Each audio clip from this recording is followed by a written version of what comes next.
and gentlemen, welcome to God Speak. Good to be here with you.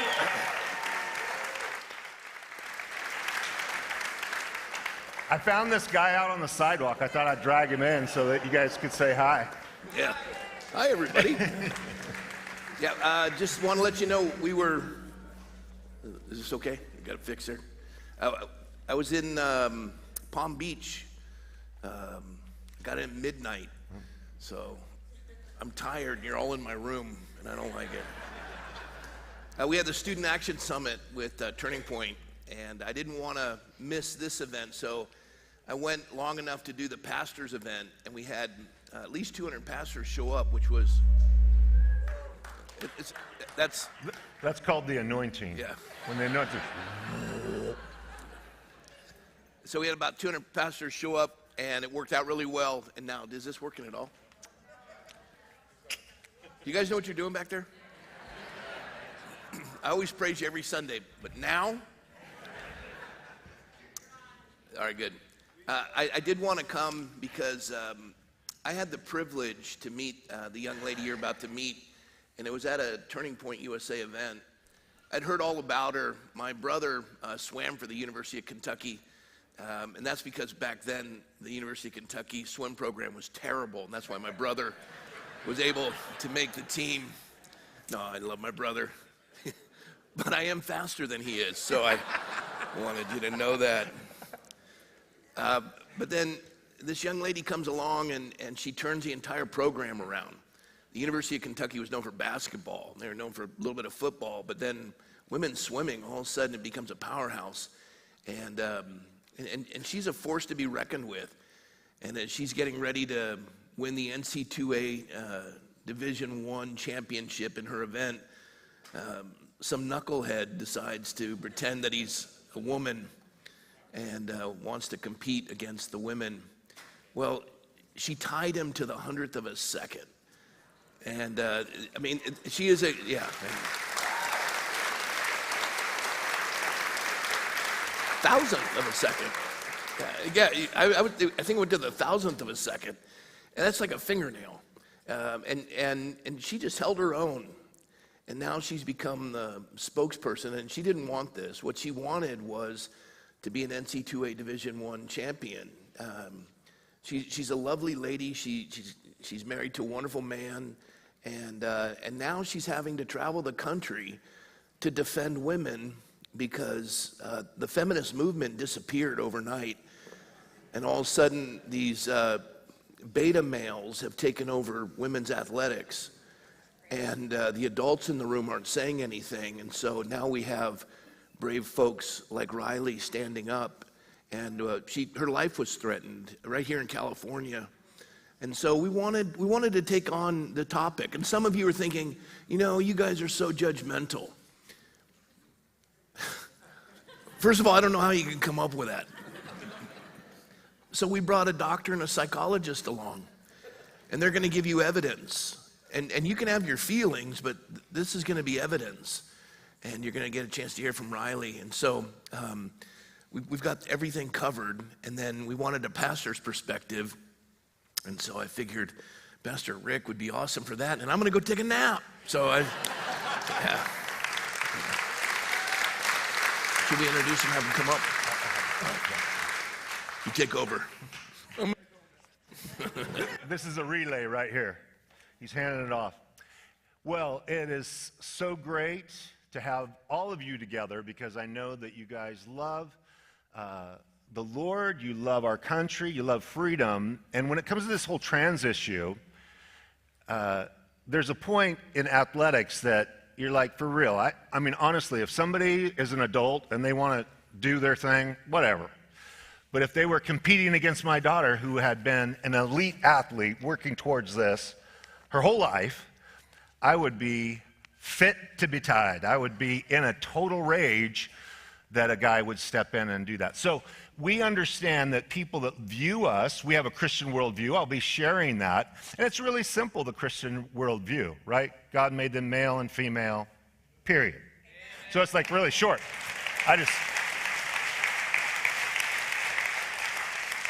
Now, people can think or act in however they want to express their sexuality, but within a biblical framework. And the tragedy is that many pastors and churches are embracing this whole movement and championing it, just like the progressive left, or regressive, we should call it, left.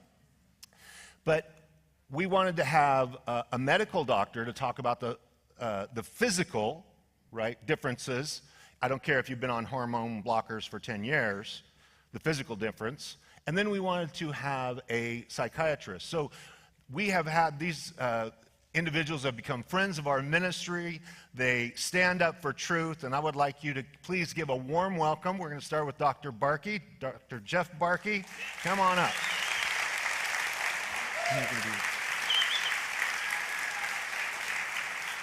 Jeff, what a blessing.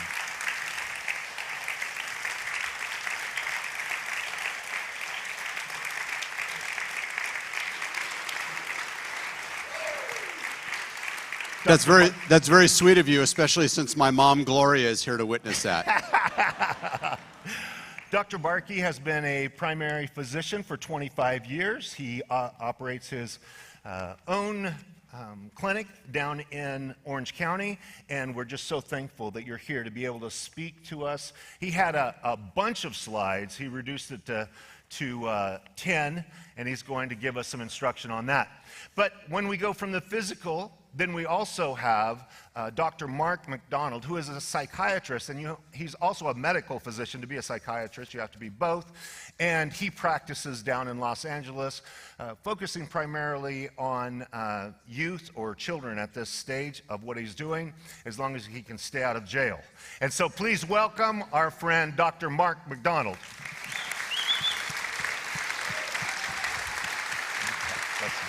We can have you sit down here.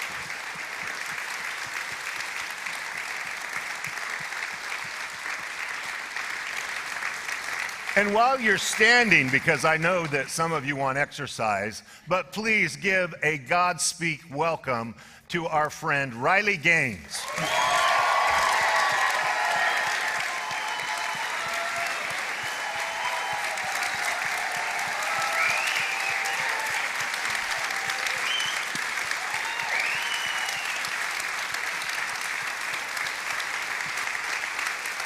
All right. Let's get started and have some fun here tonight with our wonderful panel. Just a little bit of housekeeping at the beginning so I don't forget at the end. If you have children in our children's ministry, as soon as the event's over, rather than talking for an hour, will you go get your children and then have them with you, because they're your tax deductions, right? So help our children's ministry out. Also, we have a table for Free Ventura, which is our political action group. That's a separate organization. Some volunteers are out there if you want to get involved locally. And then both Dr. McDonald and Dr. Barke have tables with books that they've written out there, really a lot of it surrounding the pandemic and when we went through that incredible crisis. Now, I have interviewed and been with Dr. McDonald, but I had no idea, as I was refreshing myself on the bio, that he's actually graduated from Berkeley. Believe it or not. I was a little in awe, right? And here he is with us, even though he graduated from Berkeley. Well, how many of you have seen Riley on the news or something, right? All right. So you're already very familiar with what she's been doing, 12-time All-American at the University of Kentucky. She's been crushing it, first of all, as an athlete, but now she didn't ask for it, but it came knocking on your door. And so we're going to have Riley tell her story, just from beginning to end, how she arrived here. It all started in a little log cabin way back in the day, right? Started about a year ago. Tell us, Riley, all about it. Absolutely. I'll take you way back. I started swimming when I was the age of 4. I grew up in Nashville, Tennessee. I love it there, but we already have a lot of Californians moving there, so I actually hate it. But started swimming when I was the age of 4. Of course, I graduated when I was 22, so I dedicated 18 years of my life to my sport. which of course it includes your sport-specific training, meaning your time in the water, but also your weightlifting, your diet, your sleep schedule, your physical rehabilitation, not to mention the social sacrifices. You don't get to go to prom with your friends, and you don't get to have sleepovers on Friday night because guess what? You have practice at 6 a.m. on Saturday, no family vacations, none of that. I was extremely fortunate to be pretty heavily recruited, and I'm biased, and I think the SEC is the best conference.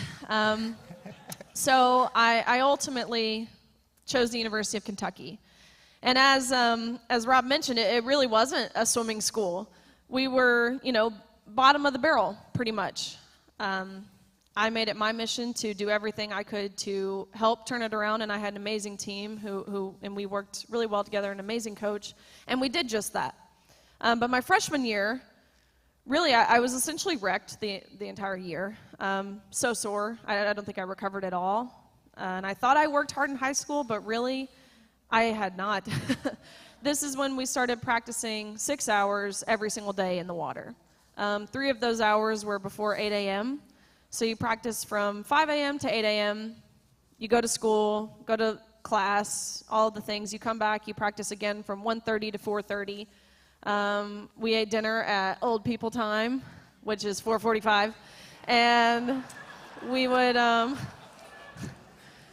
ate dinner, did our homework, iced our shoulders, went to bed, did it again the next day, every single day. So it was a lot of adjusting. And so I accomplished some pretty good things, but I knew I was capable of more. And so my sophomore year rolls around, and I really started having this breakout season. I'd finally developed this sense of consistency. I think that's what kind of catapulted me to that next level. I was able to come in every day and have a good practice. My sleep schedule, it was consistent. My diet, school, all this stuff. And so this breakout season, and 3 days before we were supposed to leave for our national championships, which is the meet you work all year for, really all of your life for, 3 days before we were supposed to leave in March of 2020, COVID hits. And so keep in mind, we never got sent home. We got 1 week off in August each year. Other than that, Christmas, summer, Thanksgiving, you were at University of Kentucky. You never got to leave. And so in March, our coaches pulled us out of the water after one practice, said, if you live in the dorms, pack your bags, you have to go home tonight. And I was I was secretly like, oh my gosh, yes, I get to go home. We never get to go home. But that excitement lasted for 24 hours maybe until I really realized what this meant, because there were no pools open and there were no gyms open in Tennessee, even in Tennessee, so I can't imagine here. But fortunately, we have Old Hickory Lake. And so I swam in a wetsuit every single day, miles in this lake, aimlessly, just hoping and praying that I would really continue that breakout season that I was having my sophomore year, when eventually we were able to come back my junior year. And I had this little route. I'd jump in at the boat dock, and I'd swim down by Johnny Cash's house, and then I'd swim back. And I did it every day. And the water's pretty cold in March and May and April in Tennessee. But I knew I had to do this, ultimately. No one forced me. No one held a gun to my head. I knew I had to. And junior year comes. We eventually are able to come back. And I was really glad I did that, because I did continue my breakout season. Ultimately, this was the first year that I was voted team captain. This was the first year that University of Kentucky won a SEC team title. This is when I won my first individual SEC title. This is when I ultimately this year finished 7th in the country, which I was proud of. I was top 8. I was an All-American. I was proud of this, but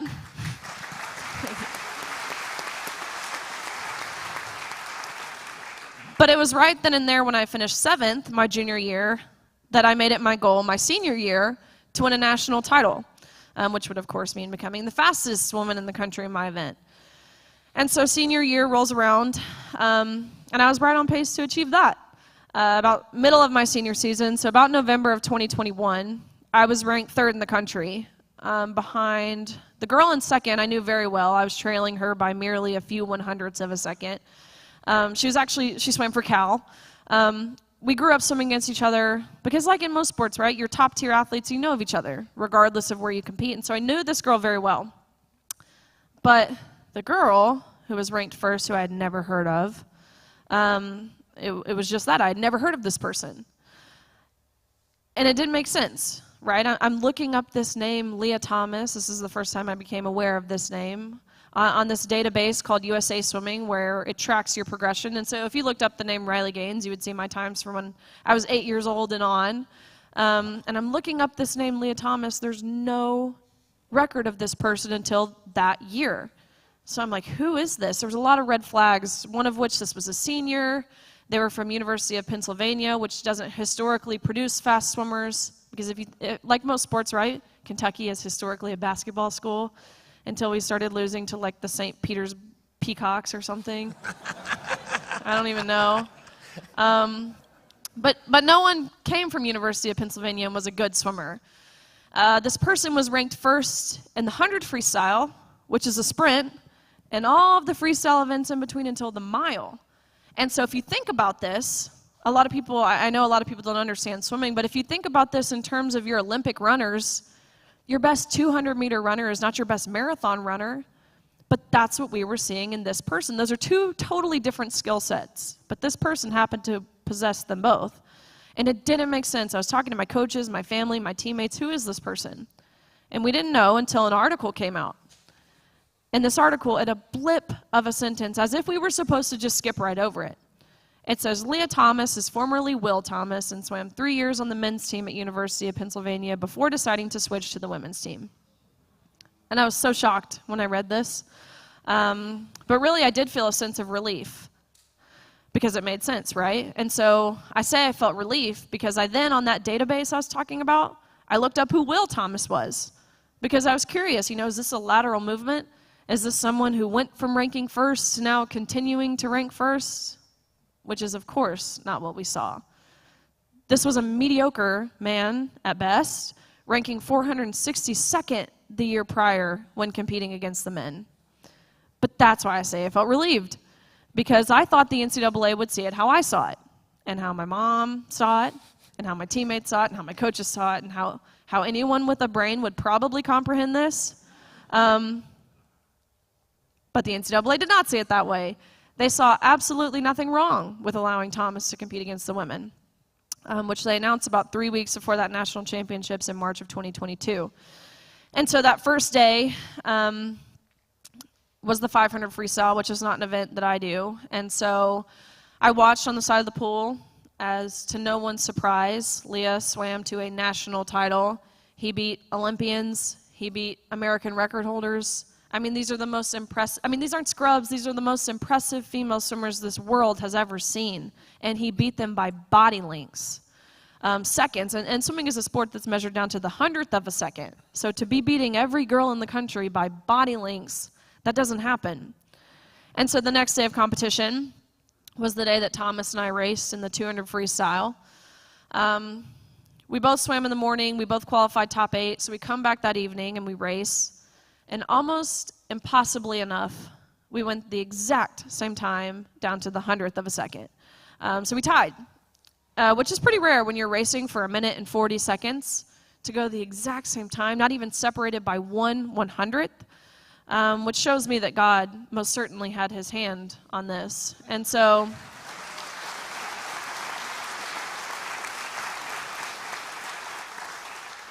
so we get out of the water, and typically you go behind the awards podium where you're handed this little $5 production dinky trophy, and you're marched out, and you're named an All-American. And so we go behind the awards podium, and the NCAA official handing out the trophies looks at both Thomas and myself. Thomas, who's towering over me at 6'4", me 5'6" on a good day, especially in these heels. And he looks at us and he says, "Great job, but you guys tied. And we only have one trophy, so we're going to give this trophy to Lia." And I was so taken aback by this. I knew we tied. I knew there was only one trophy. They didn't necessarily account for ties. But I asked the question of why. Why are you adamant on giving this trophy to Thomas? Which no one had asked them that question yet for anything. This was the first pushback the NCAA had received, at least directly.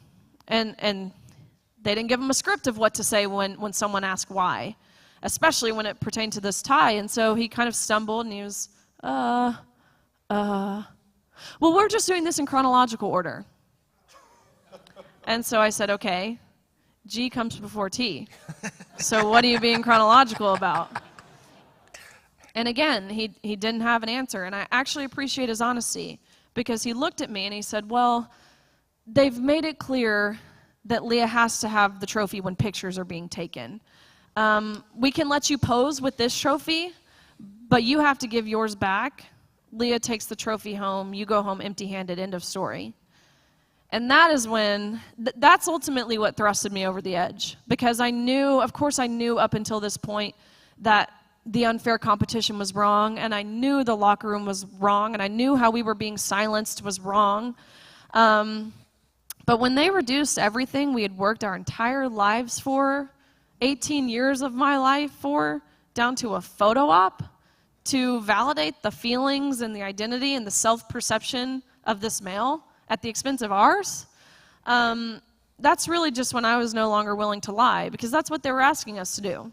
They were asking us, when they were asking us to smile and step aside and allow these men onto our podiums, taking our scholarships and our titles and our opportunities, that was asking us to lie. And by making us feel like we were the ones who were wrong when we didn't want to see male genitalia inches away from us where we were undressing, that was asking us to lie.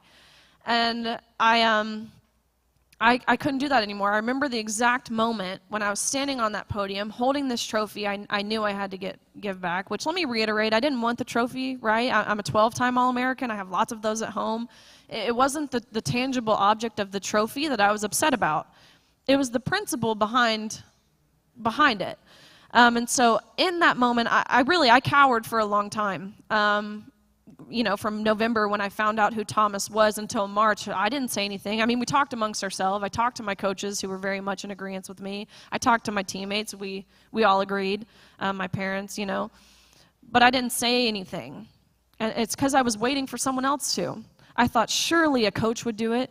I thought surely some parent, some official, someone with political power, someone who was supposed to be protecting us would protect us. But in that moment on that trophy, or on that podium holding that trophy, the one I knew I had to give back, that's when it hit me across the face that if we as women, really we as female athletes, if we weren't willing to stick up for ourselves, it's not right for us to expect someone else to do it. We have to be willing to stick up for ourselves. And so that's why I'm here. That's why I've totally... The trajectory of my life entirely changed. I graduated with my degree in human health sciences and health law, and had every intent upon graduating to go to dental school, where I wanted to become an endodontist. I had taken the DAT, which is the dental admissions test. I scored in the top percentile. I'd already put a deposit down and accepted my seat in dental school. And I trusted God. I kind of took this leap of faith and becoming an advocate for women who are effectively silenced.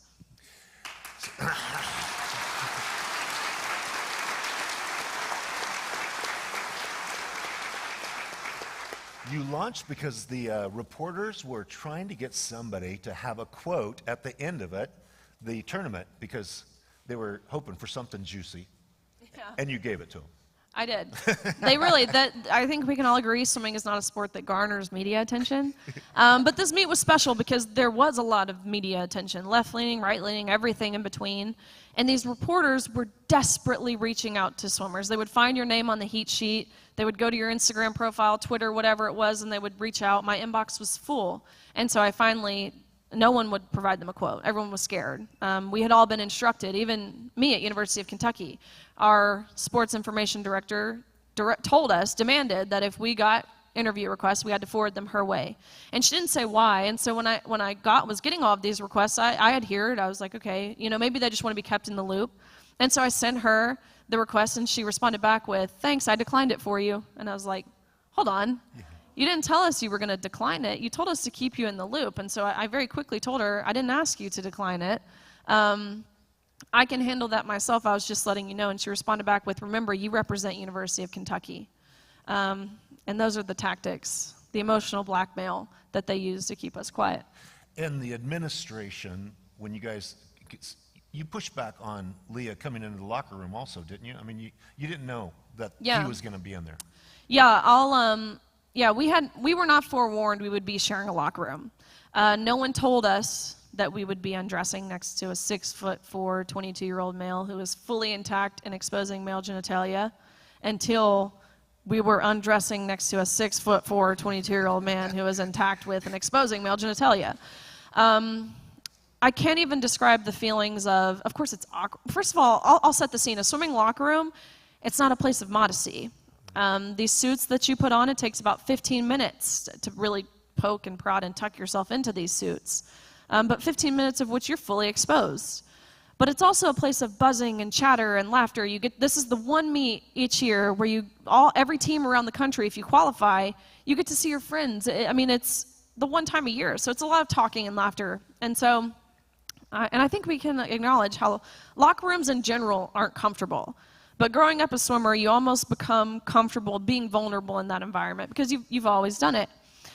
And so I was changing out of my suit into my clothes, and I had my back turned. And again, chatter. All of a sudden, the locker room gets dead silent. I'm like, that's weird. And I turn around, and then I have to look up because this person, again, is towering over everyone. And I see this man taking off his women's swimsuit. Again, if I had to see it, you guys at least have to hear about it. Undressing and exposing male parts inches away from us. And the feelings of belittlement, betrayal, and without even over-exaggerating, it's traumatic, really. And not just because of the experience of in the locker room, but for me, which a lot of girls it is, especially one of Lia Thomas's teammates who was raped in high school in a bathroom setting. She dealt with this every single day, changing in their locker rooms. So in that way, for her, that environment is extremely traumatic. But to me, what was traumatic about it was just how easy it was for these people who created these guidelines to totally dismiss our rights to privacy and normalize this and make us, again, feel like we were the ones who were wrong when we felt uncomfortable. And so I immediately left the locker room. And I went up to one of the officials on the pool deck and I said, what are the guidelines that allowed a man in our locker room? You know, I know the guidelines of the competition, but what are the guidelines of allowing a man into our locker room? And so nonchalantly, he says back, oh, well, we actually got around this by making the locker rooms unisex. And so I'm like, okay, one, you know, by admitting you had to change the rules, you're admitting this isn't a woman. You're admitting something is off about this person compared to the rest of us, right? Like you're admitting this is wrong. And two, unisex. So any man could have walked into that locker room, any coach, any official, any parent. To be totally frank, any pervert who wanted to could have, and bare minimum, we weren't even told about it. So that's what the locker room situation looked like. Again, I can't even attest to the innate feelings to cover yourself when someone with male eyes walks in to that changing space. That to me was worse than the competition piece for sure. Yeah, for sure. So after the quote, how did it launch you? What was the time frame? How long until, I mean, you're on everything, everywhere. Did you try to go home and be normal after graduation? Because it's at the end of the year, right? Yeah, so that was my last swim meet ever. That capped off my career, which I proudly finished my career as a 12-time All-American, a 5-time SEC champion. I'm actually the SEC record holder in the 200 butterfly, meaning I have really big, manly shoulders.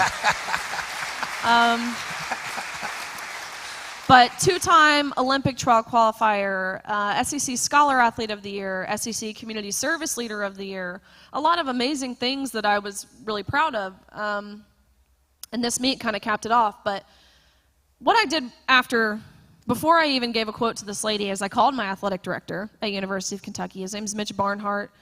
He's a phenomenal guy. He's a Christian. We had a great relationship. And so I called him and I just expressed to him like, look, this is what just happened, and this is how we felt about it. And when I say we, I meant my entire team at the University of Kentucky.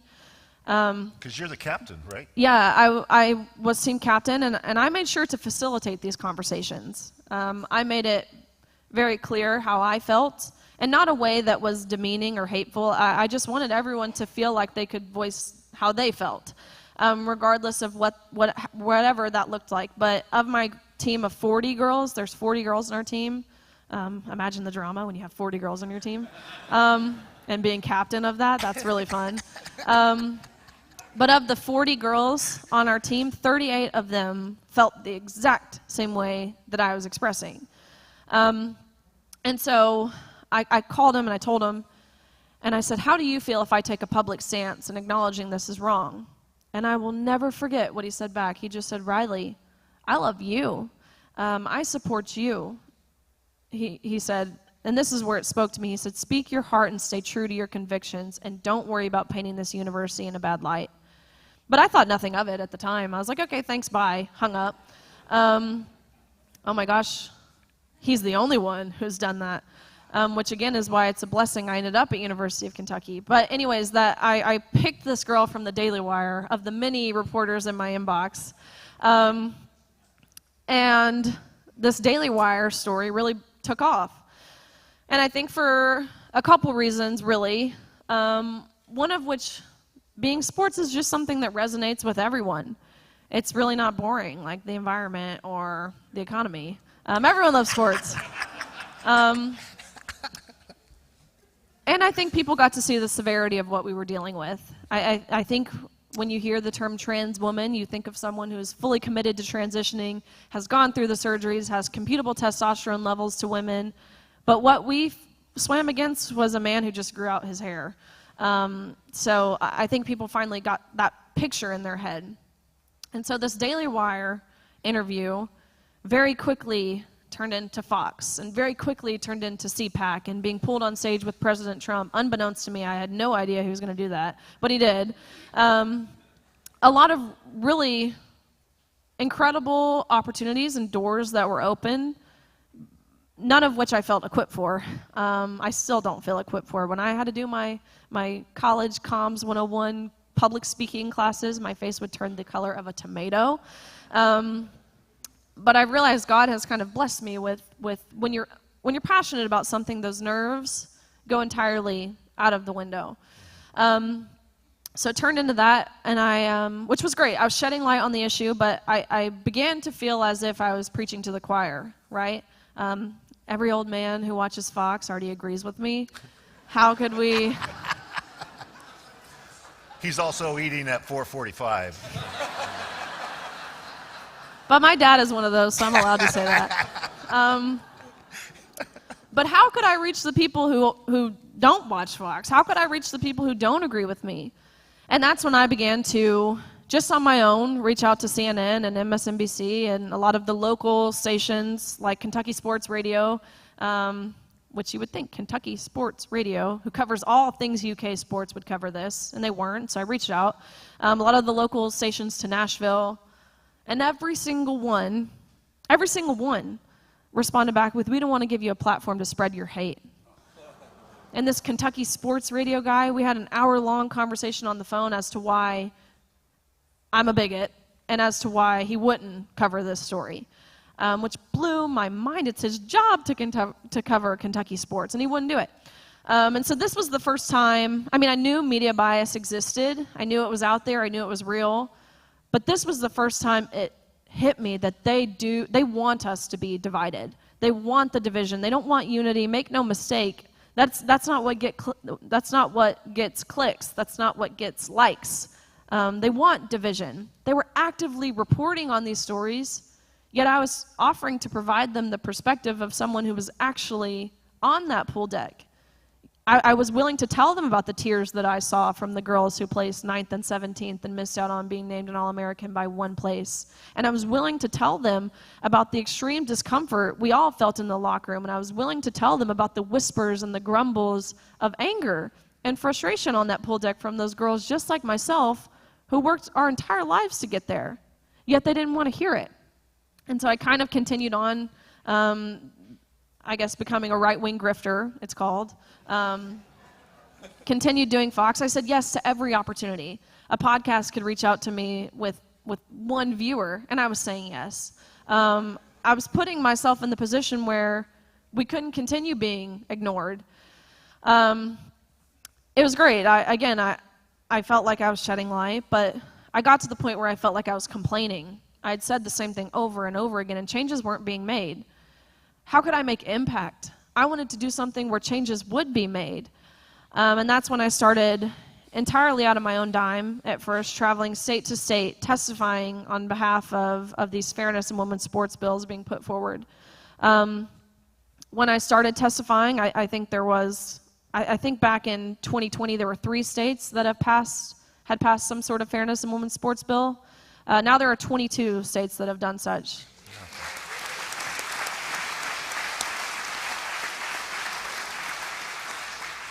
But California is not one of them. So contact your local state reps and your state senators, although they probably won't listen. Alongside that, at the state level, I have been working with lawmakers to introduce a bill called the Women's Bill of Rights. What this is a bill, I can't even believe we have to have a law for this, but it defines the word woman. This past session, it was passed first in Kansas and then in my home state of Tennessee, and there's an executive order. Governor Stitt out in Oklahoma will sign it into effect August 1st. Which I think this is interesting because Tennessee, again, my home state, they were the 36th state to pass voting rights for women. But they're the second state to define what a woman is. And it just shows how this entire movement has been uprooted, flipped on its head. That's at the state level. But at the federal level, Title IX is a federal civil rights law that is supposed to prevent discrimination on the basis of sex. We have an administration in the White House right now, and don't even get me started on the press secretary. I won't even say her name. We have an administration in the White House right now who is actively rewriting Title IX to where it's no longer preventing discrimination on the basis of sex, it's preventing discrimination on the basis of gender identity. And so what this means in a nutshell, because it's a lot broader than just sports, it means that men can join sororities. It means that men can live in dorm rooms with women. It means that men would have full access to bathrooms, changing spaces, locker rooms on campus. It means that men could take academic and athletic scholarships away from women. Actually, in this new rewrite, I would be charged with sexual harassment if I misgendered Lia Thomas. Not the man who's parading around our locker room exposing male genitalia. No, that's actually encouraged. That's celebrated, but if I call a spade, then I'm charged with sexual harassment. I'm guilty of a misdemeanor or a felony. I don't know where it falls on that scale, but I'm charged with that. So let that sink in. That's what the people leading this country, that's what they think about girls, and that's what they think about women. That's the message they're sending. It's that we don't matter. It's that our safety doesn't matter, our privacy doesn't matter, our equal opportunities, those don't matter. What matters to them is, by all means, protecting the radical minority, with us being the collateral damage in the process. And so doing everything I can there to uphold Title IX and the benefits of what that is. I'm sure there's a lot of people, again, not to age you guys, I'm making a lot of old jokes here, but I'm sure there's a lot of people, especially women in this room, who saw the benefits of Title IX. Yeah. But now in your same lifetime, you're seeing those benefits being taken away. And so working alongside Representative Stubbe, who introduced this bill on the House side, which passed, but let me tell you, it passed entirely on party lines.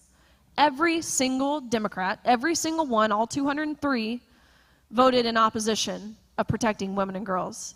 Every single one. On the Senate, I've worked alongside Senator Tuberville of Alabama to introduce this, which it was not as hopeful in the Senate. So doing everything I can there. I've been working alongside governing bodies of sports, whether that's even disc golf. I know nothing about disc golf, but I've involved myself somehow in advocating for women in disc golf. Very involved in the UCI cycling. New guidelines that just came out about how they're not going to allow men to compete in cycling anymore, swimming, track and field, all of the above. The amount of Zoom calls I have been on is ungodly. So lots of work to be done, and I'm appreciating the little steps along the way. That's such a blessing, man.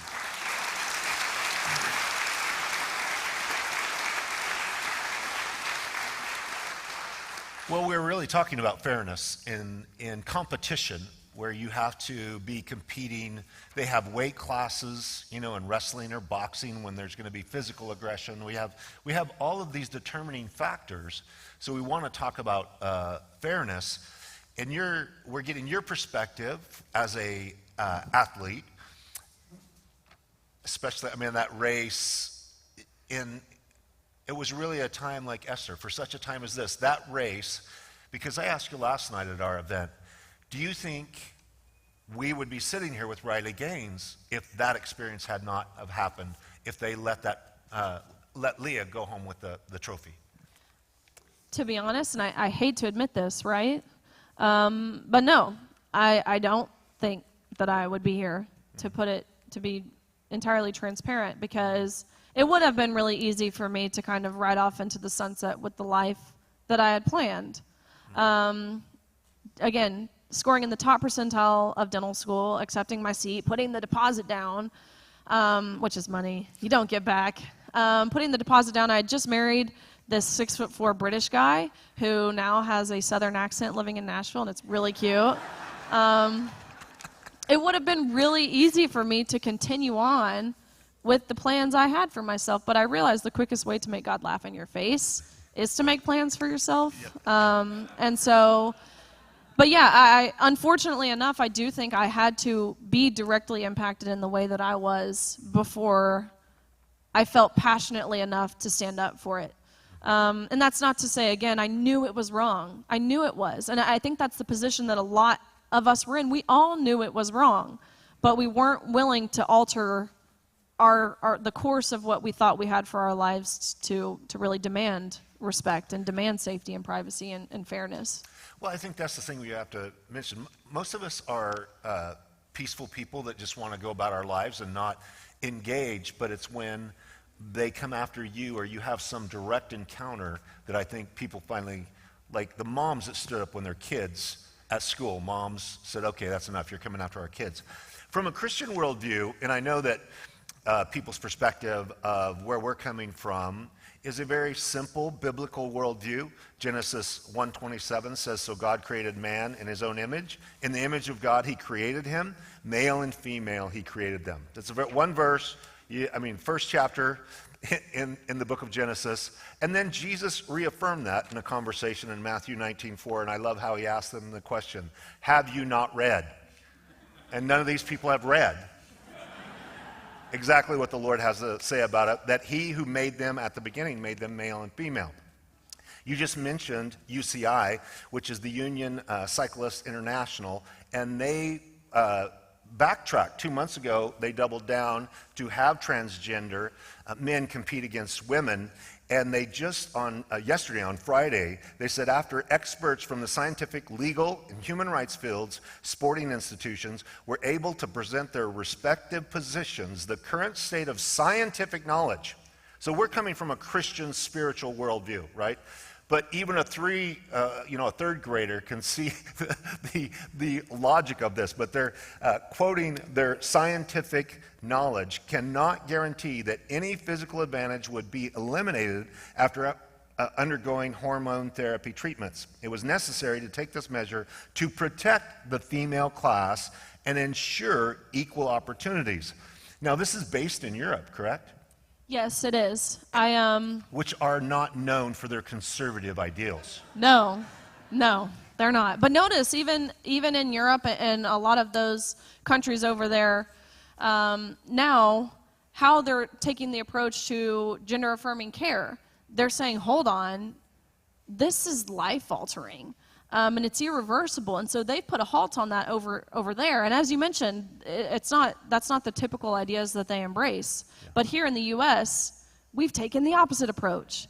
And I do think that's incredibly noteworthy. And I will say this UCI decision, that you said they backtracked. Yeah. They were fully embracing men competing in the women's category. Keep in mind they have an open category, right, for non-binary individuals or whoever, I don't even know to compete in, yet these men were still competing in the women's category. They had a big USA Cycling Championships where a male was competing. His name is Austin Killips. He's taken this year alone over $40,000 away from women in prize money competing in the women's category. And so I figured, I'll go to Knoxville. That's close to my hometown in Nashville. And I'll have a rally, and I'll get a lot of people on the ground, and we'll urge the UCI to do something. And this was just 2 weeks ago, a week ago. And they did something. They did. And so this was the first time a lot of those girls who were cycling, competing against Austin, this was the first time they had been outspoken because they saw that support on the ground for them. And I think that's really powerful. Sometimes you need to see that support to know you're in the majority, because we are in the majority and feeling like this is lunacy. Even the majority, not even just Republicans, the majority of Democrats even, regardless of how you see representatives at the state and federal level voting, even the majority of Democrats know this is crazy. Knowing you're in the majority is powerful. And these girls, they got to see that. And this was the first time they became outspoken, and I couldn't be more grateful for the leadership, I guess, of the UCI now. That's great. Well, your leadership there in Knoxville, that was key. So we're going to switch gears.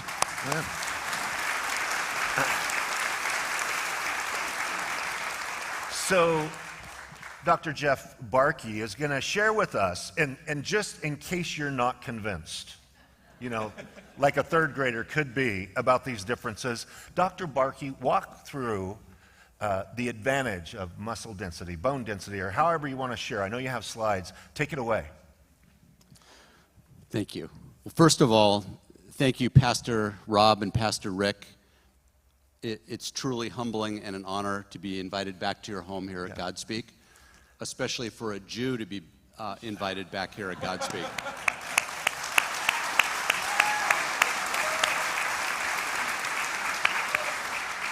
Shalom, brother. Shalom. We're glad you're here.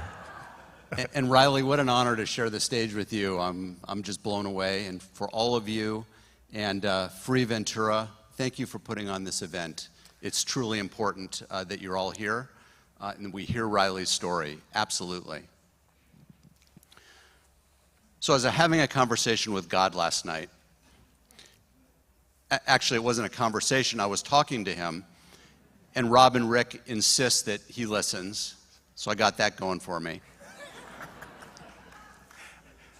And I just wanted to make sure that I had it correct. And we can put some of the slides up, if you would, the first slide. Can you see this here? Yeah. And I think this really says it all. And so what I asked God about, I said, you know, let me make sure I have this right. Men have a penis and women have a vagina. It's a bonus hole. Yeah.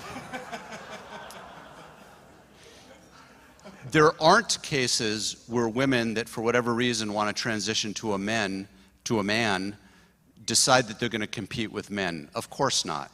There'd be no competition. And there is an important difference. Next slide.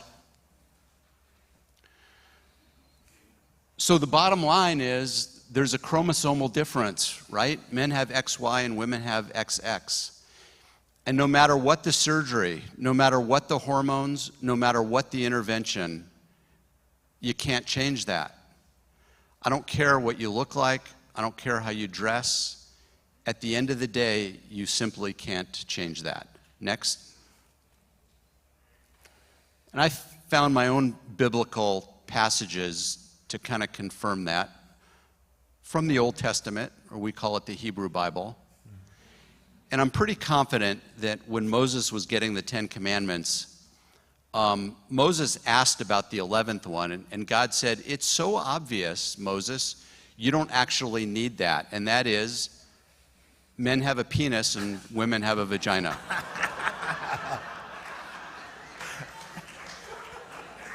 So it was left off, and now I'm having a conversation with God like, maybe you should have put that back in there because look what's going on. Next slide. So no matter the surgery, no matter the hormones, it doesn't change anything. It's just so wrong. It's so obvious that it's almost blows us away. Riley made a comment earlier. I took out my phone to write it down because I thought it was so important. Something like, you know, I didn't speak out right away because I thought somebody else would. I didn't speak out right away because I thought somebody else would. We need to remember that. That is a lesson. That is important. You need to speak out because that somebody else would, that's you, and that's me. We are the ones that need to speak out because many people don't have the courage to speak out like Riley did. So remember that.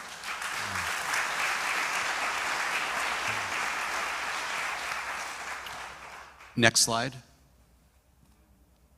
So what are the consequences of hormones? They're not benign. They're not harmless. In my opinion, it should be illegal to provide hormones, especially to a minor, for any gender-affirming care. It should not be legal to do that. Furthermore, it should be illegal and criminal for any surgeon to remove a healthy body part, including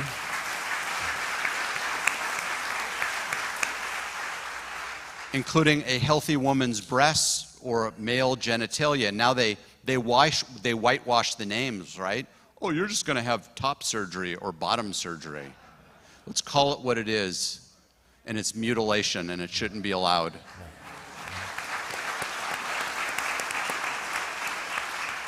I mean, imagine this for a moment. Supposedly I had some weird, bizarro mental thing, and I decided it would be super cool to only have one arm. And I went into a surgeon and I said, you know, for my own reasons, I'm an adult, I'm consenting, I'd like you to remove my left arm because I just think it's kind of cool to walk around with only one arm. There's no surgeon in the world that would do that, and they'd be put in jail and they'd lose their medical license if they did that. But yet they're allowed, they're encouraged, it's almost supported for them to do top surgery or bottom surgery, and it should be illegal. Absolutely.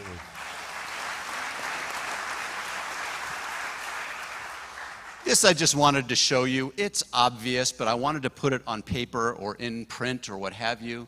Just average differences between men and women. No matter the hormones, no matter the surgery, this doesn't change. Average height, 5'9". Well, I'm proud to say I'm 5'10". Women, 5'4". You can see the weight, 198 to 160. And you know, I like doing push-ups. I can knock out about 50. Thank you very much. But look at the disadvantage, because this is the way God created us. Different, purposefully different. And no matter what you do, hormonal or otherwise, you're not going to fix that. Next slide. And it's not just what's on the outside, it's what's on the inside. Women's pelvic structure is different for a reason. Can you imagine what that reason might be?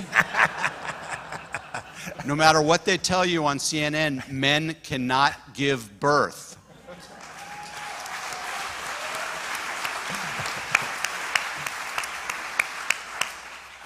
And a little secret, men can't breastfeed either. But they can chest feed. Yeah. Next slide. Check that out. There's the picture. Which one's the woman? I don't know. My God, She's raising her hand. I'm the woman. Right I've got here. to, Can you I've got to see me, consult with please? CNN to figure this out. Next slide. And I'm actually a pretty strong woman at Yes, that. she is. Yes, she is. And the reality is that 6'1" is a lie. That's Wikipedia. This dude is actually 6'4". He's not 6'1". Yeah. And come on, seriously? What the heck is wrong with you people out there that you allow this to occur? Allow it. We allow it. The adults allow it. And we must stand up. Remember, let's not expect somebody else to speak out. We need to be the ones to speak out. Next slide. Hot off the press. Yeah. Here we have Miss Universe, and I don't care what they say, this dude's got an XY chromosome and should not be allowed to compete with any women. Yeah.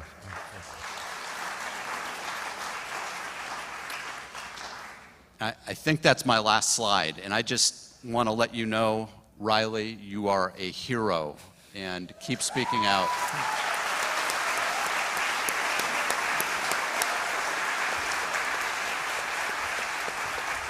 And you represent so much more than just yourself. There are women everywhere, not just in this country, but around the world, that are standing up and cheering and thinking to themselves, I didn't speak out, but Riley did.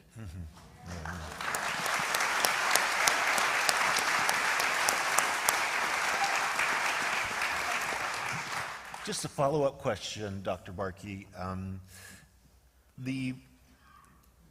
There's two narratives that you hear about when a 11-year-old, a 12-year-old wants to come to the doctor and they're going to put them on hormone blockers, and maybe the parents have some question, is there any side effects? No, they say it's just like pushing pause on their puberty, and if they go off of them, it's just going to take off normally. This is not the medical facts, correct? No, it's not. There is no pause button you can put on puberty, and in attempting to do so, you can create permanent damage, not to mention the psychological damage that Dr. McDonald will talk about, but the physical damage is real, and it's not temporary, and it can be permanent. It is dangerous, and in my opinion, under no circumstances should that be allowed. It should not be legal. That child should be referred for proper help to a psychiatrist, not to a medical doctor to get hormonal treatment.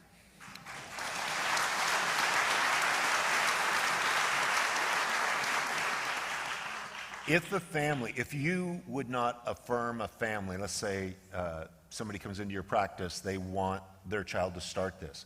If you say no, is there any political pressure from the medical board? We're going to talk about the psychological aspect in a moment, but about a physical aspect. There is. I can lose my medical license. So I can have my medical license taken away in the state of California, but not to worry, because Pastor Rob said if that were to happen, he would hire me as a Jew preacher.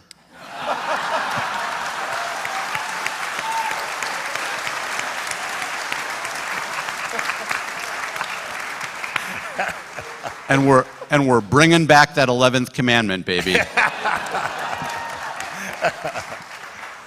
So we've talked about the Christian worldview. We've talked about the athlete's perspective, the physical. And Dr. McDonald, I know you're a medical physician as well as a psychiatrist or a mental health professional.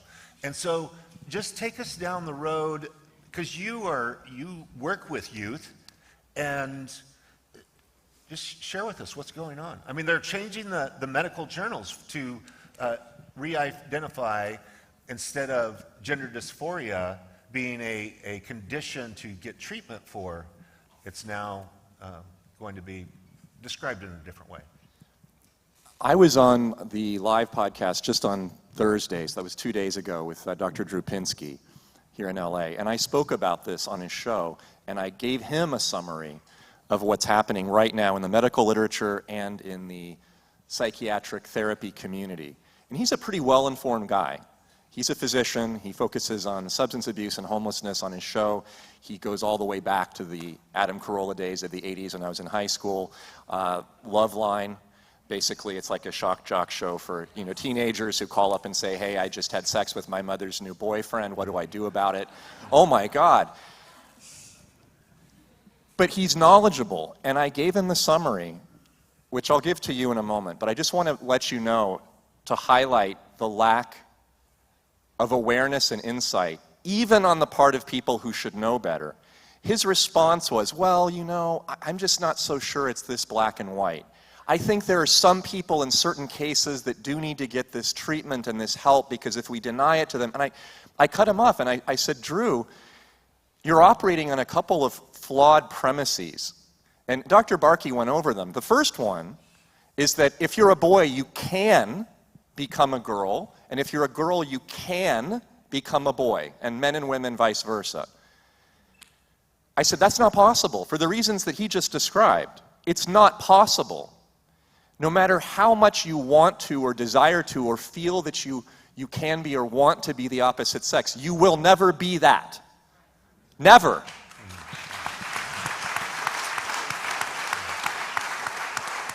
If you believe that you're a three-armed man, no matter how many arms you get attached to your body, you will never be a three-armed man. So that's not the solution. If you think that you're a one-armed man and you get the arm cut off, yeah, you lose the arm, but you're not still a one-armed man. You're just a two-armed man that lost his arm. If you get your penis cut off, you don't become a woman, as Riley would say, because you don't have a bonus hole. Yeah. And Drew didn't get this. He didn't understand this because he's still under the understanding impression and the, I would call compassionate, but foolish compassionate impression that there's this small subset of people who truly have some sort of physical disorder that can be cured with a physical medical procedure. And this is because decades ago, there was a very small percentage, same like the percentage of people who were born with hermaphrodism, which is ambiguous genitalia and an extra chromosome. And that percentage of people was very, very small, and it was almost 100% young boys who knew when they were 4, 5, or 6 years old there was something very wrong with the way that they saw themselves in their body. And as they became teenagers, they became, as we would call it now, gender dysphoric. And they would want to go through first cross-dressing, and then eventually hormone treatments, and eventually potentially surgery in order to feel more like their body was a woman because that's what they thought they were in their head. But it was a very, very small percentage, and it was always the very same type of person, same development, same genetics, same thought process. There was something physiologically off in the brain with these little boys. Well, now it's completely opposite.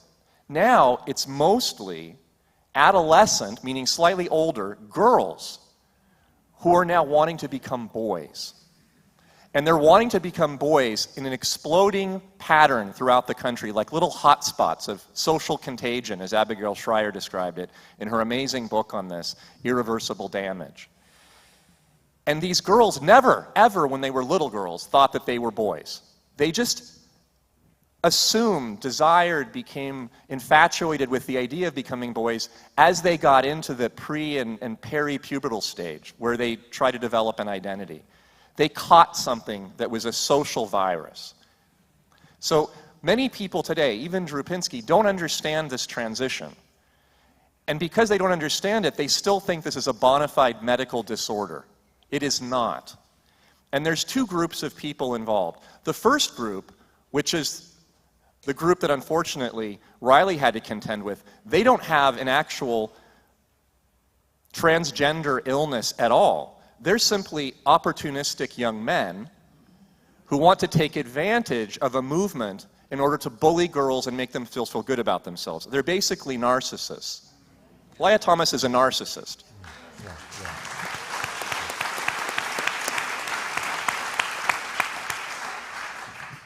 But the other group that is much larger is the group of victimized young girls and young women who have been told and taught and encouraged to try to become the opposite sex, which they will never be able to be. So I wrote an article about, I think it was in December of last year on my Substack. I've got about 280, 300 posts so far. This one garnered, I think it's the number 5 out of 288 posts in terms of viewership. And it was titled Death, the Logical Endpoint of Transgenderism. Now, taking away the Lia Thomases, the opportunists, those people are not really transgender. They're like surfers on the wave. They have nothing to do with the wave. The real victims are these young girls who are, in my practice, coming in larger numbers, saying that they think that they're boys, and are going to UCLA, and pediatricians there are giving them hormone blockers, and they're applying for these surgeries. But they will never, ever, ever become boys. It's not possible. They will simply be victimized. And the end point, and I didn't mean this hyperbolically in my article about death, the end point is actually death. Just 2 days ago, 3 days ago, one of the largest longitudinal studies on health endpoints for transitioned transgenders, most of whom are female, trying to become male, showed in Denmark that the suicide rate, attempted and completed, is 10 to 15 times higher than in the general population. That is actual death. And this reinforces the two other studies that we have, The only ones that are longitudinal and high-powered. The only ones in the world, which are also in Denmark and also in Sweden. And they covered 10, 15 years of data. And they both showed the same thing, which is unfortunately something that Drew Pinsky doesn't know about, and he should. And I told him, and I sent him the article, and to his credit, he said, thank you, I wasn't aware of this. Which is that contrary to what you hear in the media and in the news, those people, and I'm including boys and girls here, but it's mostly girls, who are actually treated medically to become the opposite sex, do not have better health outcomes than those who are not treated. In fact, they have a higher rate of attempted suicide, and in the recent Denmark study, a higher rate of completed suicide than those who had absolutely no medical treatment, only went to therapy. So every time you hear that we need to treat these people, we need to treat them because if we don't, they're going to die, it is actually factually untrue, and the research shows that.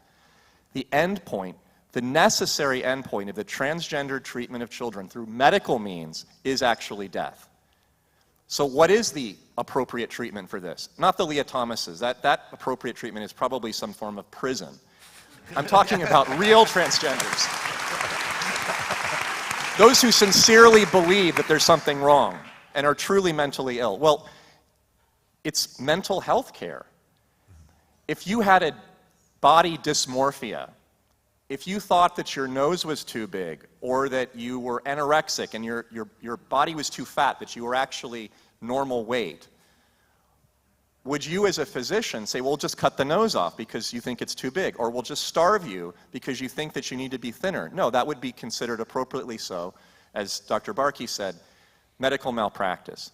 Well, my opinion today is much stronger than it was a year or two or even 3 or 4 years ago, which is that this whole issue of transgenderism, the whole big enchilada, is not an issue about consent or minors or liberty or freedom on the part of these people. It's actually more fundamental. The issue is one of morality and truth. That's all it is. All it is in the end. The truth is what Dr. Barke said. Boys are boys, girls are girls, they will never cross over. That's just truth. And then the medical reality of it is that if we don't accept that truth, we are going to wind up harming people, and they could be 5, 10, 50, or 80 years old. I do not believe that this issue is one of, well, once you're 18, you can do whatever you want with your own body. No, you can't, because of the examples I just gave. Doctors cannot harm people who are mentally ill and collude with them in their illness. Doesn't matter if they're 20 or 25. So I think we need to, and this is my call to action, I think we need to expand this debate, not in this room, but I mean in the nation, way beyond simply protecting children. It's not just about that. It's actually protecting the entire population. Because this truly is a death cult and a death march. No different than the pandemic was.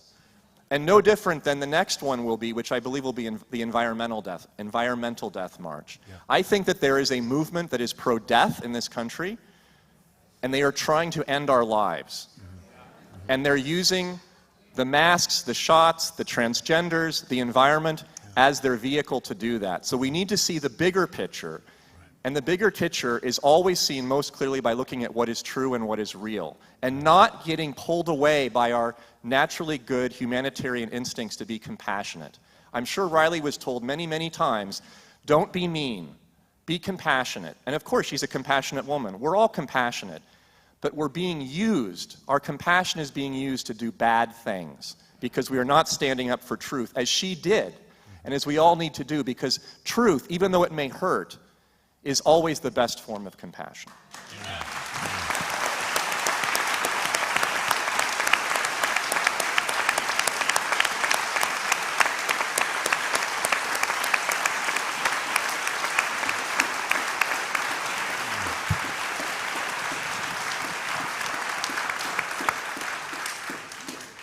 And that's what the Lord tells us, to tell the truth in love. If I really care about somebody, I'm going to be rooted in reality. This is reality. And people that because it's not stopping here, we're going to go on to the furries, right? They're now animals manifestations, and I mean, people are going to have a 14-year-old freshman in high school and have a litter box literally in their bedroom, because once you, as soon as I unplug from reality, then everything is open, right?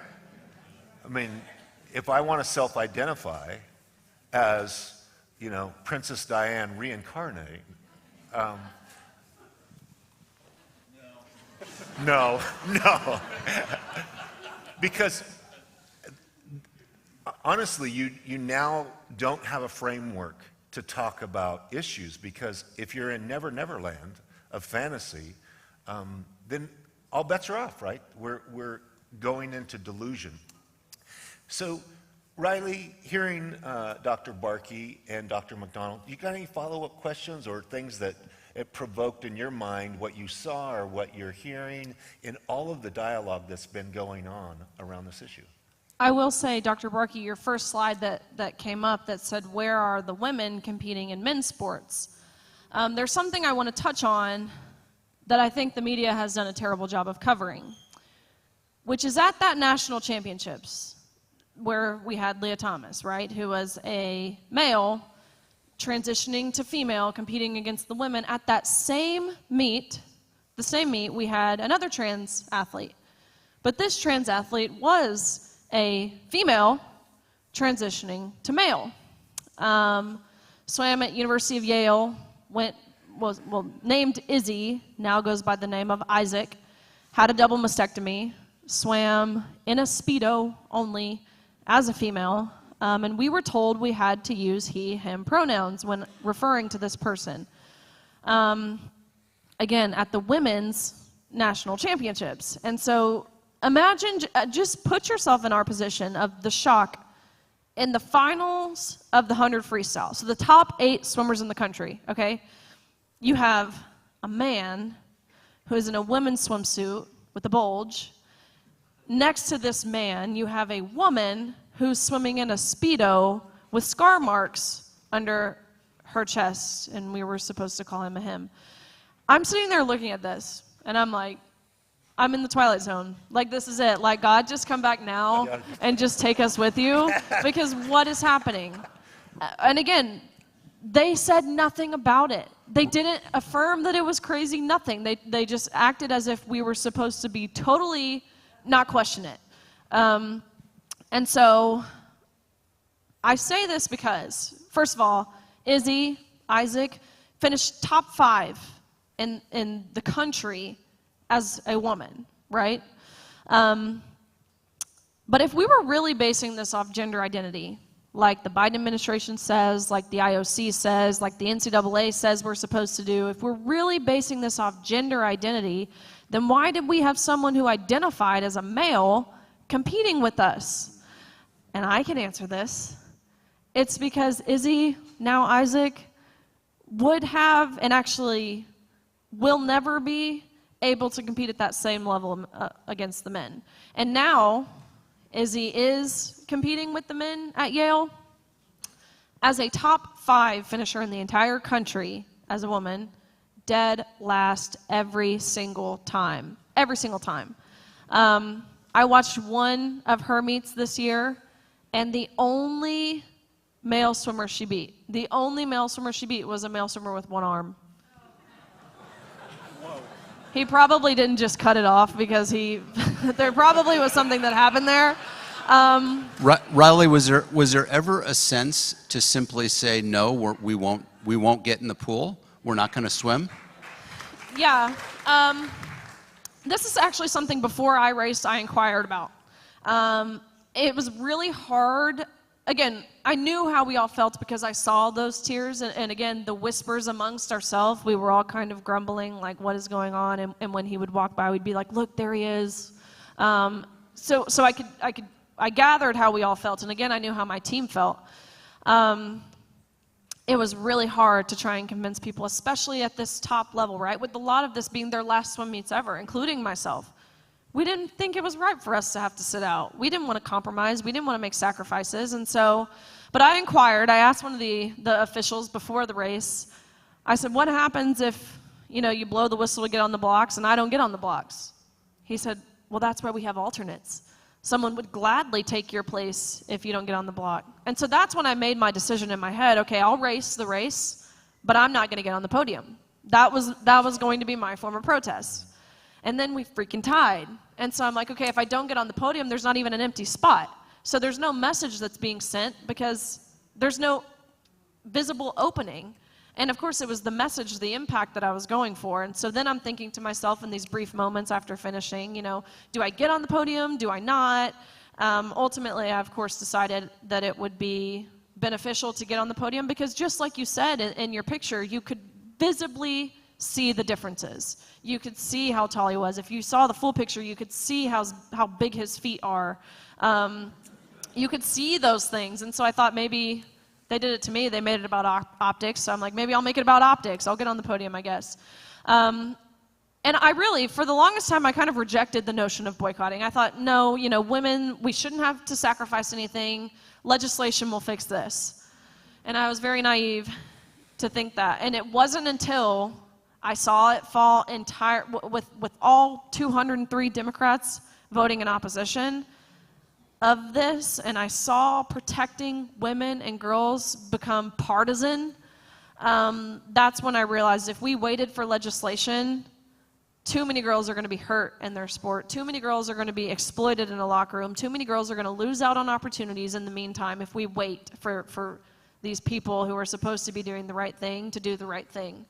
And that's when I decided boycott is the way we have to move forward. And I'll tell you what, right here in California, at the track and field high school girls state championship, of the 26 girls who qualified, there were 2 boys who took 2 of those spots. And in the past 9 years in California, there have been no-shows at that meet. Everyone has shown up to compete, but this past year with those 2 boys competing, there were 2 girls who didn't show up. And maybe I'm naive, maybe I'm overly optimistic, but I choose to believe, and I've tried to get in contact with them, but I can't find their information to do that. But I'm choosing to believe they chose not to be there. You can't look at the past 9 years. Every girl has been there, and this year 2 of them didn't show. I'm believing those girls, and I'm going to say, that they boycotted because those 2 boys were competing.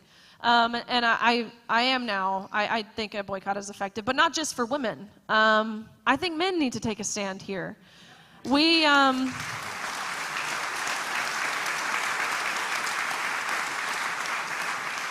This conversation surrounding, especially sports, it very quickly gets centered around girls and women, and naturally. And we beg the question of where are the feminists, which is a very valid question because where are the feminists, right? But what about the question of where are the men? Why has this fallen entirely on the shoulders of young girls and women to stand up for this? We need strong men. We need men to fulfill their biblical role, which is to protect and provide.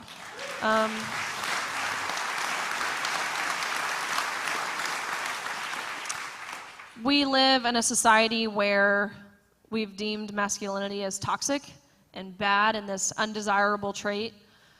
But there's this saying, and I think about it a lot because it repeats itself, and it's hard times create strong men create good times create weak men create hard times.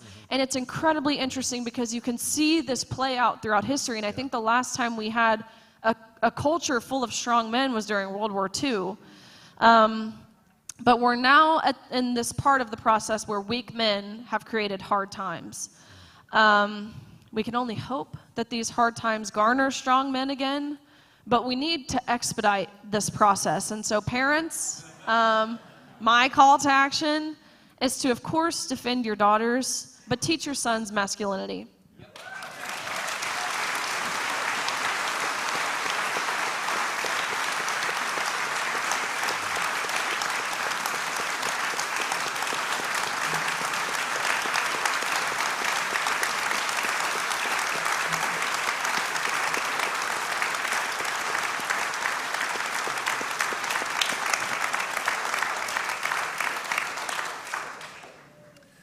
That's a much more warm welcome I got when I was at San Francisco, right around the corner.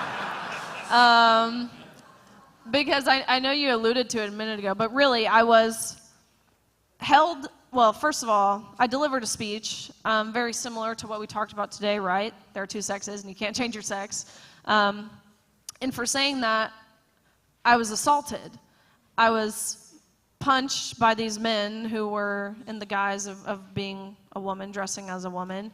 And ultimately, I was held for ransom for over 3.5 hours, where these protesters, hundreds of them, demanded that if I wanted to make it home to see my family safely again, I had to pay them money.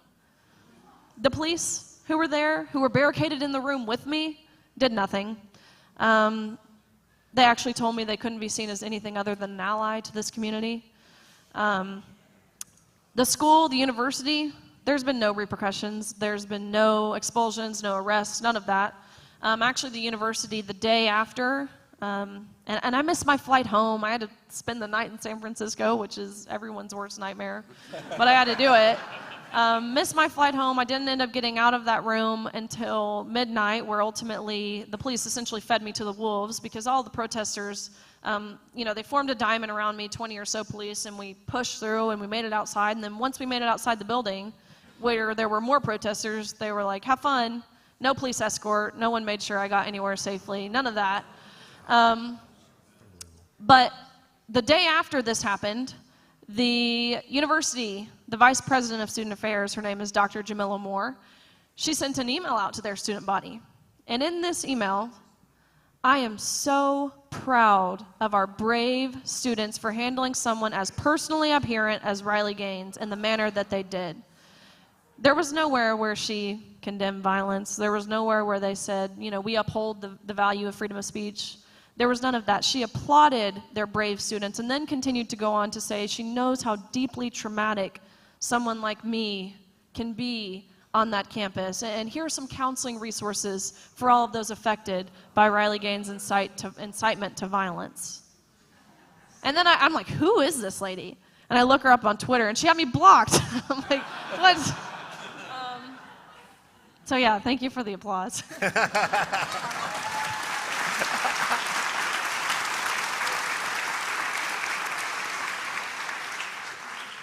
Well, the UCI, they made a decision. That's good. Some of the states, 22 states, are making decisions to protect women athletes, which they should.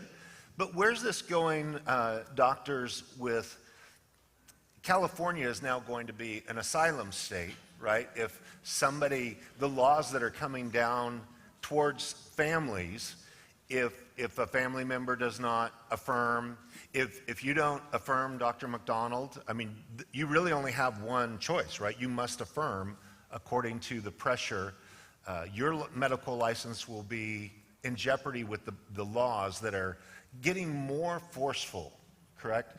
And how people are going to, if you're a 13-year-old and you want this, you can flee across the state line, which you would think would be some kind of issue, but how can you take refuge as a minor without parental consent? Speak to these issues. It's really difficult. Mark and I are involved in a lawsuit against the Medical Board of California and the Attorney General of California against that ridiculous law that would allow the medical board to take away physicians' licensing for spreading misinformation and disinformation. And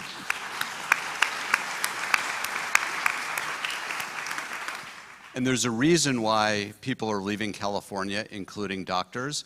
But from my perspective, I'm going to speak out because people expect me to, and I'm going to fight because that's the right thing to do.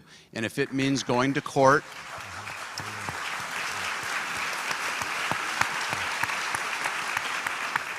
and inviting Riley back to California from Tennessee to act as an expert witness, then we will do so. The hearing is on Monday, so she might not have to come back. Pasadena, 2 days from now. Mark and I have a podcast called Informed Dissent, the intersection of healthcare and politics. We've been recording that now for about 1.5 years, and we have more than one viewer, so Riley, we'd love to have you on it. Yes. There's 2 laws, one already passed and one is in process of passing in California. One is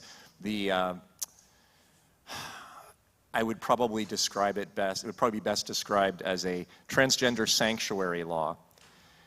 We have sanctuary laws for illegal immigrants already, but this is to allow minors to cross state lines into California and get medical, surgical, chemical interventions against or without parental consent from other states. That's already in place in California. Second one, which is in process of passing, probably will because we have a Democrat supermajority and they all vote for these laws, is going to legally redefine the position of a parent. I'm saying a parent, meaning if there's a couple in dispute, the parent who does not affirm his or her child's gender identity as child abuse. The legal redefinition will be child abuse. Well, what does that mean? That means that if there's a custody dispute in a divorce case and the mother decides to groom her daughter to become a boy, to weaponize the case against the husband, she can then say, my husband isn't supporting my daughter's gender transition. Immediately, he will be considered persona non grata. He will lose all legal and physical and economic, all custody rights of his child because a child abuser doesn't have any rights. And that's appropriate for a true child abuser. They won't even have to prove a case. He will be considered automatically a child abuser under the law, just sort of like a child molester becomes, on the watch list and you have to register. That'll basically be what the parent will have to become automatically. That's in process of passing right now. And who's to stop it from then progressing to the next stage? Two parents who are happily married and their daughter comes home and says, I think I'm a boy. And both parents say, no, you're actually not, you're a girl. She complains to the school complains to the state comes in and says, you, mom and dad didn't affirm, we're taking your child from you, and that child will now become a custodian of the state. Why would it not stop where it is now? There's no reason for it not to stop. It has to logically progress to that endpoint. So on a legal status, our state is rapidly becoming a state where parents have no more legal rights over their children at all. We already saw it happening with the shots, with the masks, with the closures of the school. That was the dress rehearsal. Now it's moving on to physically removing the child from the home. And as Riley said, I believe one of the reasons why this is happening is because there's been a vacuum of masculinity in this country. Vacuum. And what happens when there's a vacuum? It gets filled with something else. And it's not going to be filled with strength and rationality. It's going to be filled with emotion and hysteria and people and groups and organizations that want to take the opportunity to jump in and take, which is what's happening today. Did I tell you all I can do 50 push-ups? Riley, you want to have a competition? Yeah, maybe we can make a Free Ventura fundraiser who can do more push-ups.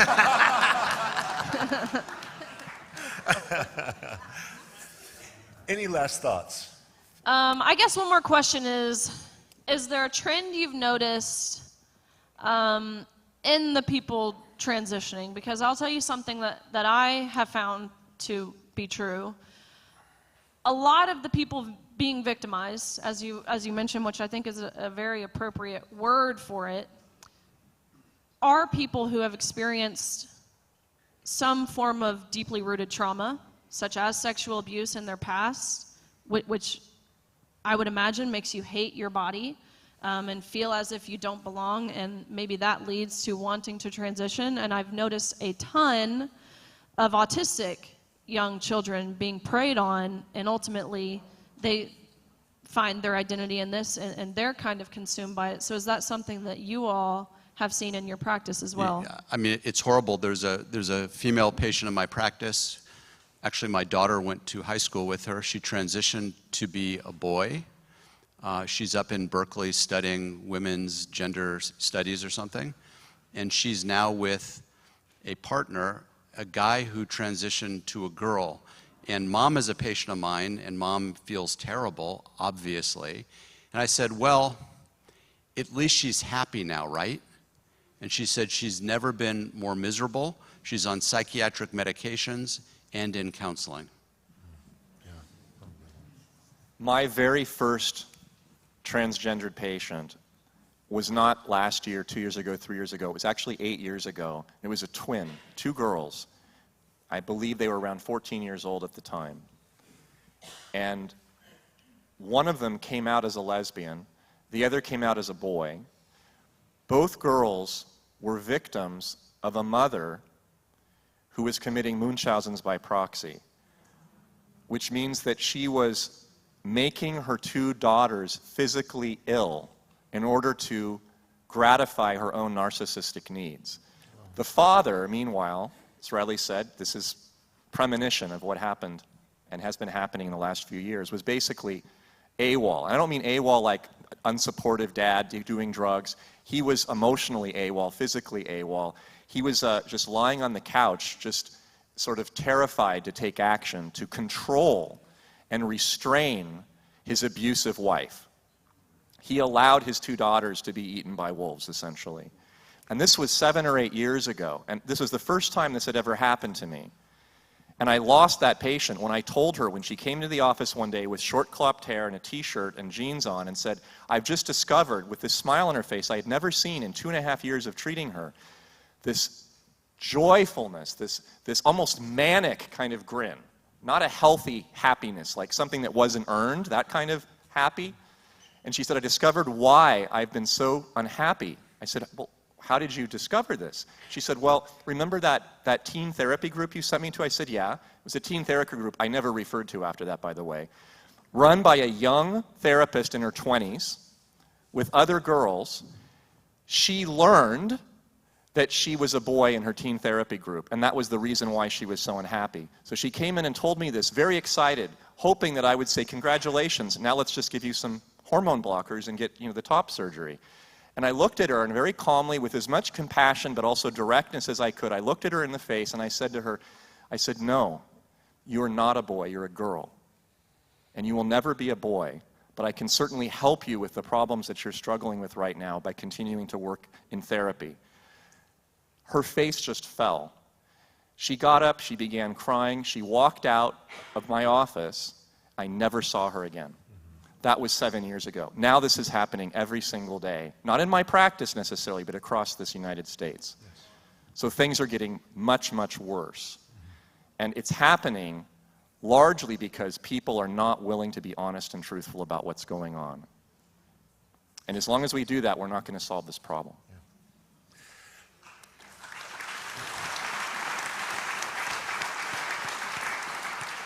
You touched on it, Dr. McDonald, but I'd like to kind of put a bow on that thought.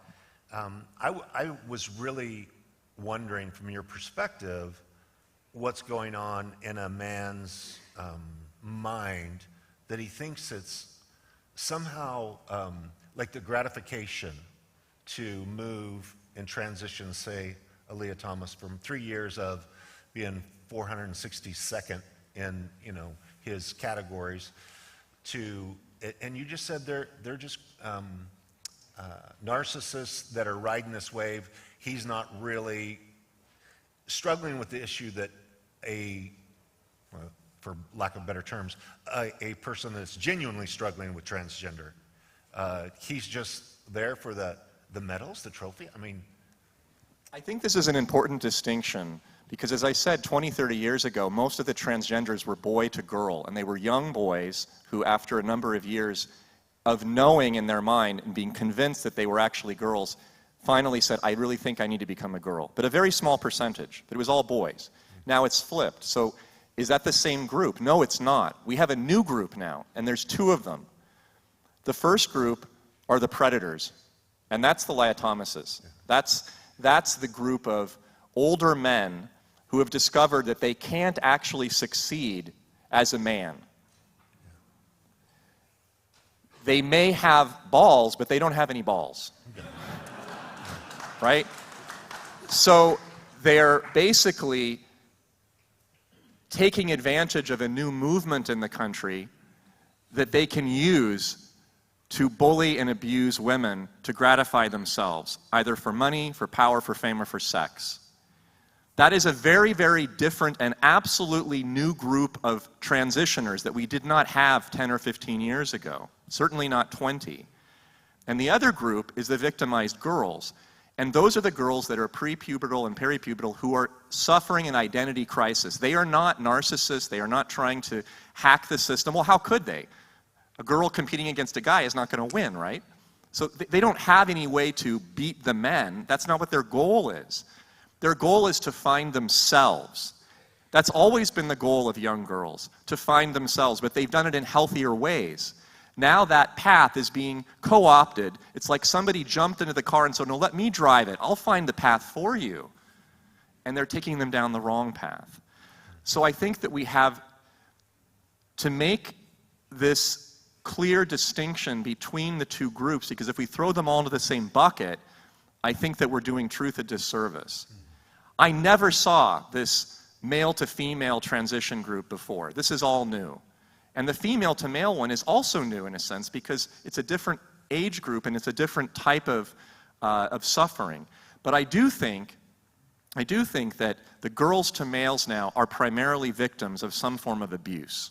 I see that very frequently. And you're right, the autism, the sexual trauma, the physical abuse, that's very common in these girls. In the male side, it's something else entirely. It's really similar to the type of men that go out and commit mass shootings. These are very disturbed individuals, not mentally ill in the traditional sense, but they are predatory. They are often suffering from some form of lack of masculine development. Perhaps they've been rejected by women. And so they're acting out in the only way that they know how, which is an act of violence and passive aggression. That's what I see as the two different groups that are rising today. Wow. And I can tell you in the case of Lia Thomas, and this is all public, what he posts. He's now, keep up if you can, he's dating a boy who's also transitioning to a girl. So they call themselves lesbians, but it's really just two gay men. I know. Yeah, it's like a Babylon Bee headline, but it's real. But it's all public. They post this, both him and his boyfriend-girlfriend thing. And they, first of all, they're openly Satanists. They have snakes. They perform rituals. They're openly communists. Based on the posts they engage in and what Lia Thomas likes on social media, he's come out as an AGP, which just means an autogynephiliac, which just means you're sexually aroused as dressing as a woman. Both Thomas and his boyfriend-girlfriend had the bottom surgery now. They didn't at the time when we were competing, but now they have, entirely paid for by University of Pennsylvania. They also created a GoFundMe where they were demanding, the only money they would take was from cis, white, heterosexual people because they felt as if we owed them money. That was the only money they would accept into their GoFundMe for their gender-affirming care, aka boob jobs, which they both had now as well. But allegedly, again, based off of their social media, they have both had the bottom surgery now, and they have their testicles pickled in a jar at their house, just on the mantle, like, they're sexual deviants, and we were forced to participate in their fetish. Let that sink in. And the NCAA nominated this person as NCAA Woman of the Year, which is an award that I was nominated for. And I was so honored when I received this nomination because it's the highest, most prestigious award for collegiate female athletes. And so when I got this nomination, each university got to choose one person. And so University of Kentucky chose me. And we had the #1 WNBA draft pick, Ryan Howard. We have Abby Steiner, who's breaking world records in track and field. We had a national championship volleyball team, a national championship rifle team, and they chose me. And so I was so humbled by this until the full list of nominees for NCAA Woman of the Year came out, and it was not exclusive to just women. Immediately, the award was devalued and meaningless. But that's when I alluded to earlier that they're celebrating this, that they're encouraging this. That's what I mean. They really are. This man, he is not this brave, courageous woman. He's a perverted cheat, to be totally frank. And I agree with the fact that I totally agree that this is narcissism in the case of Lia Thomas. That's not to say that, right, that's not to say that there aren't people who truly experience gender dysphoria. I have no idea what that's like. But Lia Thomas grew up in Westlake, Texas, which is this community where houses don't come for less than $3 million. He went to an Ivy League school. He's been privileged his entire life, and that's what this was as well. He's never been told no, and that continued. And I want to mention it's more than just sports that are being infringed upon. Sororities. There's a sorority, Kappa Kappa Gamma, at University of Wyoming, and again, I know nothing about sororities. But these girls who live in the sorority house, there's now a man who lives in their sorority house. Bypassed all of the regulations to get into the sorority, such as rushing, and I guess you vote. That didn't happen with this man, Artemis. They just let him into the sorority, and they told the girls, sorry, you have to be inclusive and you have to be kind. And so these girls, this man, again, in the vein of being extremely transparent here, he would walk around their sorority house erect and would get in their showers and do all of this stuff. And so there were girls who have now filed a lawsuit against this man being in their sorority. And so these girls, there's a lot of pieces of this which I probably can't share because of the litigation going on. But one of the girls, and they reached out to me at the beginning of this because they needed someone to talk to, and of course I was there for them. And so one of the girls who was willing to put her name, a lot of the girls weren't willing to put their name on the lawsuit, which their judge ruled out of a fear tactic. He told them, sorry, if you want to sue, I'm not granting you, you have to put your name on the lawsuit, thinking that would scare these girls. But ultimately I talked with them and I'm like, you have to do this, and they did. But the one girl, her name is Hannah, who was publicly outspoken and one of the ones who, from the beginning, wasn't trying to hide her name. She was driving on campus not that long ago, and Artemis, again, knowing that she had been outspoken, he was driving in the car behind her, and he rear-ended her car in hopes to get her to be quiet. And now she feels so unsafe that she has to transfer from the university entirely. So sororities, prisons. It's happening in Minnesota, New Jersey, Kansas, Ohio, of course, California, right? Where these men who are convicted of heinous things, child pornography, kidnapping, rape, are realizing that all you have to do to get into a women's prison, which sounds awesome to a rapist, right, is say I am a woman. And they're doing that. In just recent weeks, over 1,600 men in California alone applied to be women.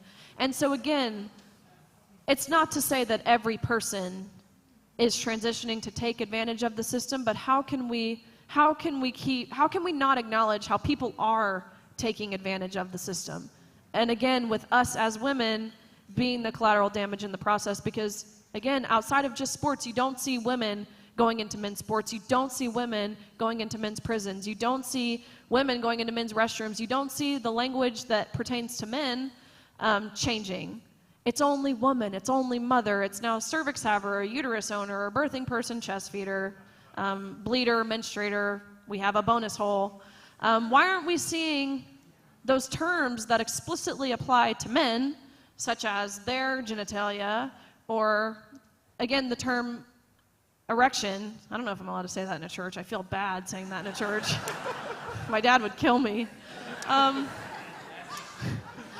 But why isn't that term deemed offensive or non-gender inclusive or whatever that might be? And I think it goes to prove that these men who are dominating, who want to take over what we as women, our rights and our language, they're demanding that we change it. Because it is a power trip, right? It's this big ego boost for them. They get off on being assertive in that way.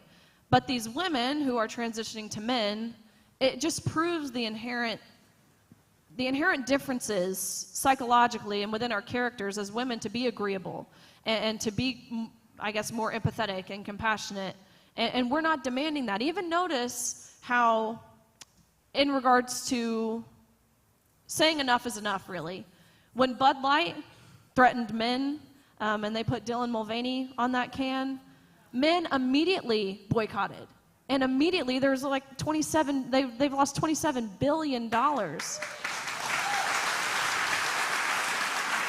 But when women in our spaces are infringed upon, we let it go on. And again, I think that just shows the distinct differences within our personalities between men and women. And it's just some thought that I've put to it. My wheels have not stopped turning this past year about all of this stuff. So just sharing my perspective. But I am not an expert. That was really kind of you to come back as an expert witness. I am most certainly not that. You are as an athlete. And to speak to the disparaging playing field of fairness. Well, thank you very much, Riley. Thank you, Dr. Barke. Thank you, Dr. McDonald. Let's stand together.